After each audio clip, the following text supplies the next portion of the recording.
Bonjour à tous, on se retrouve pour un petit cours sur le Moyen-Âge, pas vraiment comme on l'avait prévu à l'origine.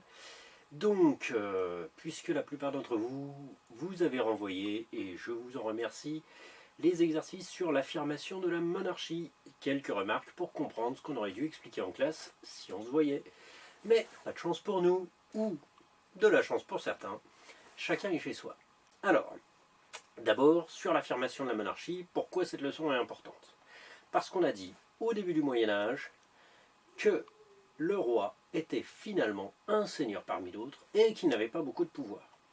Mais ce que l'on voit dans le règne de Philippe Auguste, on retrouve le mot Auguste qu'on a déjà vu depuis le début de l'année, qui nous rappelle que le roi est le seul parmi tous les seigneurs à être un personnage sacré. Ce qui lui donne un prestige supplémentaire, il va utiliser ce prestige pour se placer au-dessus du reste de la noblesse. Alors, dans les exercices, vous avez dû comprendre que Philippe Auguste a fait de nombreuses guerres. Il a affronté d'autres seigneurs du royaume de France. Parmi ces seigneurs, c'est un peu curieux, le roi d'Angleterre, qui était à la fois roi en Angleterre et vassal du roi de France pour les terres qu'il possédait en France. On voit aussi que, en plus d'être sacré et en plus d'avoir vaincu militairement un certain nombre d'adversaires, Philippe Auguste est aussi un roi qui va transformer la manière de gérer le domaine royal. À l'époque des débuts de la féodalité, le roi devait récompenser les seigneurs qui lui obéissaient en leur donnant des fiefs. À force de donner des fiefs, le roi ne conservait finalement dans le domaine royal que très peu de terres. Il était donc un seigneur parfois moins riche, moins puissant que d'autres grands seigneurs de son propre royaume. Philippe Auguste, lui, essaye d'agrandir au maximum le domaine royal, et, pour ce faire, il va nommer des gens qui gèrent ce domaine royal. On les appellera soit les baillis, c'est ce que vous avez vu dans le premier document, dans d'autres régions, on l'appelle les sénéchaux, ou le sénéchal, un personnage qui aura exactement le même rôle.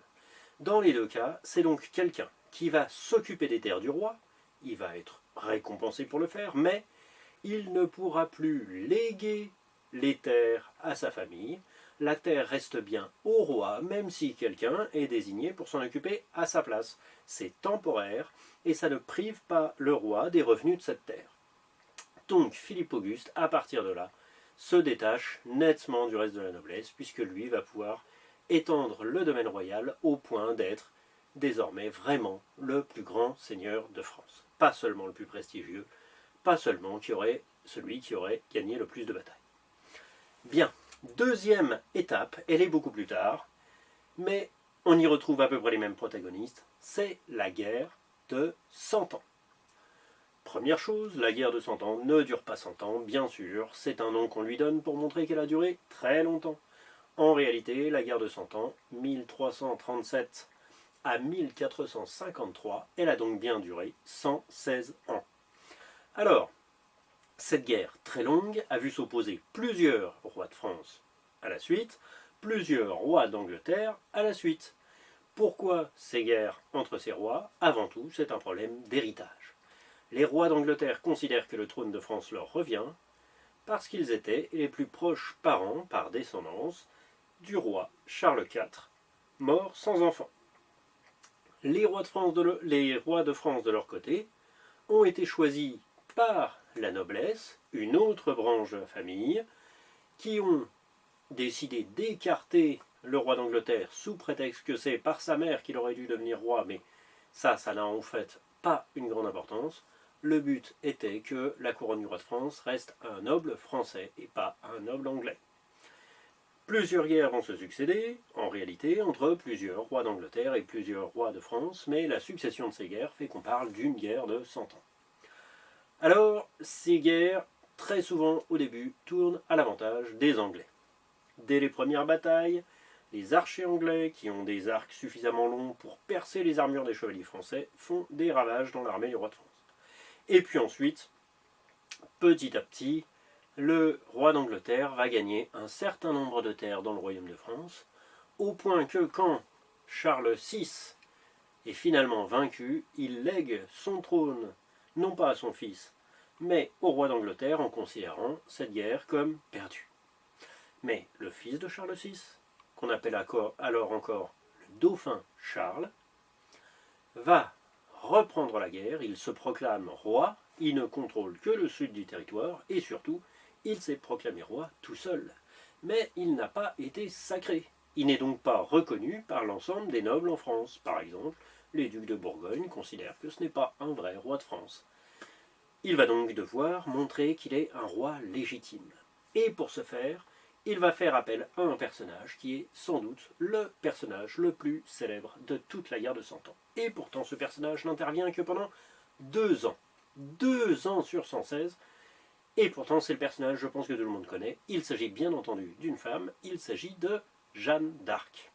Alors, quel est le rôle de Jeanne d'Arc? Pourquoi, en ayant gagné globalement 2 grandes batailles au cours de la guerre de 100 ans et participé à elle pendant 2 ans, elle devient un personnage si connu? D'abord parce que c'est un personnage inhabituel, c'est une femme, mais c'est une femme qui va au combat. Ensuite et surtout parce que le rôle qu'elle a va être très important. Parce que les quelques batailles qu'elle gagne permettent au roi Charles d'aller jusqu'à la ville de Reims. Pourquoi la ville de Reims? Parce que les rois de France étaient sacrés à Reims, avec une huile sainte qui est censée être la même qu'à l'époque où on a utilisé cette huile avec Clovis. Bon, on y croit ou pas.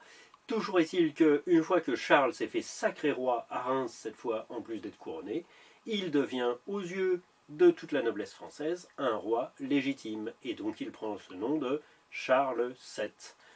Jeanne d'Arc est capturée peu après, elle sera brûlée par les Anglais puisqu'elle prétendait avoir été envoyée au service du roi par Dieu. Les Anglais vont donc rétorquer que si ce n'est pas Dieu qui lui a parlé, c'est forcément le diable, et elle doit donc être brûlée comme sorcière. Jeanne d'Arc étant brûlée, Charles VII poursuit la guerre. Et, avec son nouveau prestige, roi sacré à Reims, grâce à Jeanne d'Arc, avec son armée, il va remporter les dernières batailles et mettre fin à la guerre de 100 ans. Qu'est-ce qui lui permet de renforcer son armée? Alors, dans les documents, vous avez dû voir que, par une ordonnance, c'est-à-dire par une loi, il décide que désormais, il y aura à son service en permanence des soldats, et ces soldats, on les paye, ce sont des soldats de métier, des salariés. À la différence, là encore, des vassaux, à qui on avait donné une terre, et qui devraient ensuite être fidèles au roi pour le restant de leur vie. Mais désormais, le roi a une grande armée de soldats payés, de soldats qui ne sont pas membres de la noblesse, mais qui sont les plus nombreux sur le champ de bataille, et qui lui permettent donc de remporter des succès. Mais comment faire pour payer une si grande armée? Alors c'est la deuxième chose, elle n'est pas dans les documents. Le roi invente un nouvel impôt. Et ce nouvel impôt, il est particulier, la taille, qui est donc l'impôt payé au roi. La taille, à la différence des autres impôts, n'est pas payée seulement sur le domaine royal. Toutes les terres du royaume doivent payer la taille, même si ces terres appartiennent à un autre seigneur qui les a en fief. Avec ce nouvel impôt qu'il fait payer à tout le royaume et pas seulement sur ses terres, et avec son armée de métier, Charles VII devient le roi de France incontesté et repousse les dernières prétentions des rois anglais.